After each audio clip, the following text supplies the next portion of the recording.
বৈছ এতিয়া ভৰি দুটা খোজকাঢ়িব পাৰোঁ বুলি, হাত ভৰিয়ে কাম কৰিব পাৰোঁ বুলি, ধুনীয়াকৈ শুনিব পাৰোঁ বুলি গাড়ীখনত গ'লোঁ, খোজকাঢ়ি গ'লোঁ, আহিলোঁ, বৈকুণ্ঠ পালোঁহি।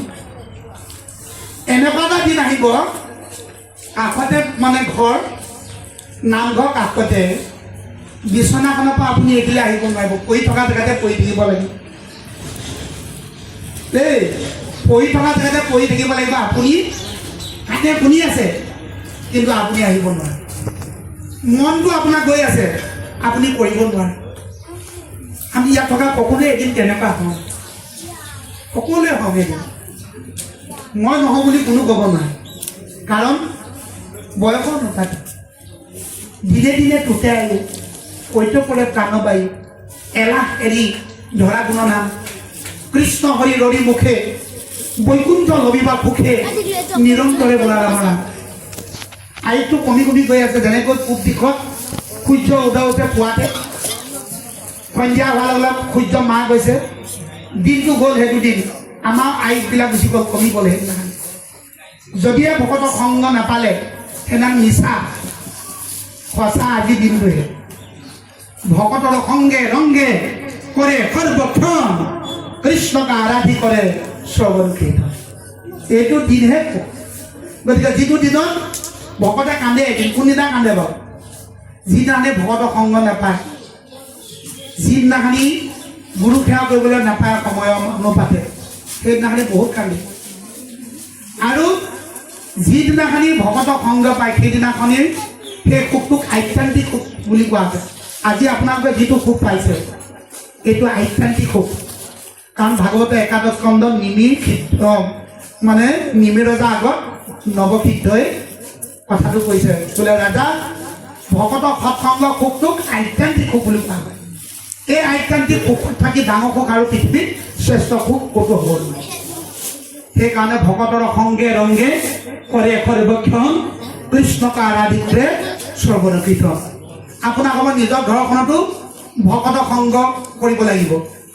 কিছুমানৰ ঘৰখনত পুৱা বা গধূলিলে এজন ভকতৰ পদূলি নপৰে, সেইখন বোলে সৰ্পালয় বুলি কৈছে। আৰু যিখন ঘৰত ভকতৰ পদূলি পৰে সেইখন বোলে দ্বিতীয় বৈকুণ্ঠ। ভকত আপোনাৰ হ'ব গৃহলৈ আহিলে হ'লে আপুনি ভক্তক ভাল পাব লাগিব, ভকতক আপুনি সপ্ৰেম কৰিব লাগিব, কৃষ্ণ চৰণত প্ৰেম ভক্তি কৰিব লাগিব। সেইখন ঘৰত ভকত আপুনি পাবই, কাৰণ ভকতি ভগৱান। ভকতত ভকতি জানে কোনো গুৰু যায় কোনো। এতিয়া ঠিক তেনেধৰণে এতিয়া ভকতক পোৱা চাৰিটিকক পোৱাৰ পিছতো যা মিলে একেবাৰে মানে চিঞৰি চিঞৰি কান্দি কি পাইছিলোঁ বাৰু? মানিক। আৰু বাকী বাটতে হাততে পাই বাটতে হেৰুৱাবলগীয়া মানিক থাকে বাৰু, সাগৰত থাকে। মানিক কেতিয়াবা হাতে চুব পাৰিছেনে বাৰু? নোৱাৰে। মানুহৰ গুণবিলাকো আঁতৰৰ পৰা জিলিকি থাকে। কিমান দুৰ্জন বুলি কৈছে। ক্ষীৰৰ সাগৰ এটা আছে, ত্ৰিকুট পৰ্বত। ক্ষীৰৰ সাগৰত ত্ৰিকুট পৰ্বতটো আছে। ত্ৰিকুট মানে কোনটো? তিনিকুণীয়া পৰ্বতটো আমাৰ মাথাটোৰ কথা কৈছে। দেই এই দেহটোত ত্ৰিকুণামা মায়াই আৱৰণ কৰি আছে, সতৰ ৰজত তম। এই ত্ৰিকুণামা মায়াই আবৃত এই তিনিকুণীয়া পৰ্বতটো, সিটো একেবাৰে মাজত মানে এইটো হ'ল কি। গতিকে এনেকুৱা ক্ষীৰসাগৰতে বোলে ত্ৰিকুট পৰ্বতটো আছে। ক্ষীৰসাগৰ কোনখন? ক্ষীৰসাগৰখনে হৈছে জিভাখন। কৃষ্ণ জিভাখন ক্ষীৰসাগৰ। জিভাখন আপোনাৰ তিতি থাকিব, কিন্তু জিভাখনে আপোনাক কৃষ্ণ নাম ল'বলৈ কৈছে। জিভাখনত ও জিভা মোৰ আসন যেনো লৈলো ৰাম নাম, দাদুৰীৰ জিভা যেন ভৈল পৌন কাম। জিভাখনে কৃষ্ণ নাম ল'বলৈ আমাক দিছিলে। আপোনাৰ কথা তেওঁ গালি পাৰিবলৈ, কৃষ্ণ কথা তেওঁক ক'বলৈ লগৰ কৰিবলৈ দিয়া নাই, গ্ৰাম্য কথা পাতিবলৈ দিয়া নাই জিভাখনক। তেতিয়াহ'লে ক্ষীৰসাগৰ নহ'ব, এখন কি হ'ব? বিস্তাৰ সাগৰ। ক্ষীৰসাগৰ হ'বলৈ হ'লে ঈশ্বৰৰ নাম ল'ব লাগিব। গতিকে বাপাইসকল থাকিম কেইদিন, আজি হয়তো যাবগৈ পাওঁ।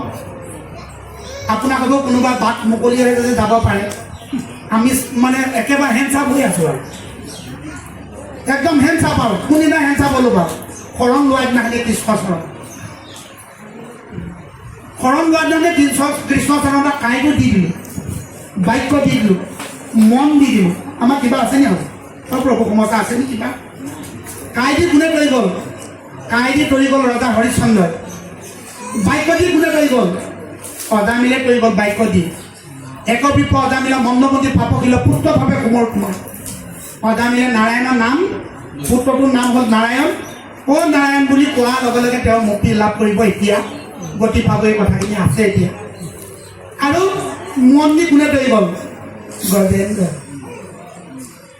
গজেন্দ্ৰ কৃষ্ণ চৰণত মনটো অৰ্পণ কৰিলে হে কৃষ্ণ পুত্ৰ পত্নী সংগ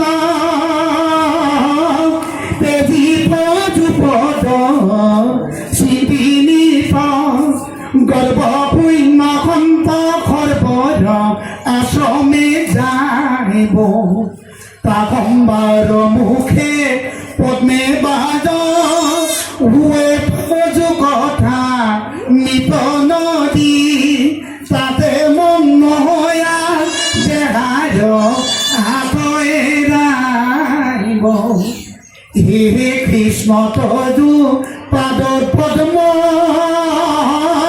পঞ্জৰ ভিতৰে মোৰ মন ৰাজহংস পক্ষী থাকুক প্ৰভু সৰ্বথা প্ৰাণ প্ৰয়াণৰ সময়ত